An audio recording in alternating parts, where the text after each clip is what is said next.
Você quer comida? Aí, Jaque. É. Ah, judiação. Aí, mãe, tá chamando você pra ir pra lá. Aqui. Aí, ó, Matheus, só não põe a mão lá, hein? Até isso aqui tá gostando de mim. Aí, olha. Você quer papá? Tá com fome? Ai. Ai, meu Deus. Ele tá me da Rafa? Não. Você quer ir pra minha casa? Você quer? Olha só, gente. Mas você viu que nós chegou, ele já veio, já partiu. Para, Vitor. Você quer?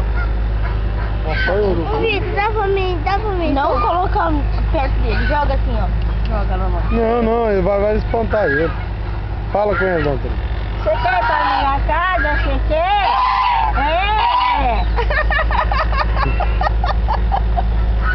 Você tá com fome? Tá com fome? Hã? Ai, cada coisa.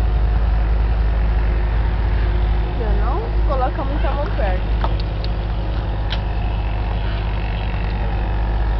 Ele não come folha. Não, deixa aí. Vamos ver se ele vai bicar. Vamos ver se ele vai bicar. Ele não vai. Não pega não, não pega, que se ele bater o bico ali, ele rasga o dedo no meio.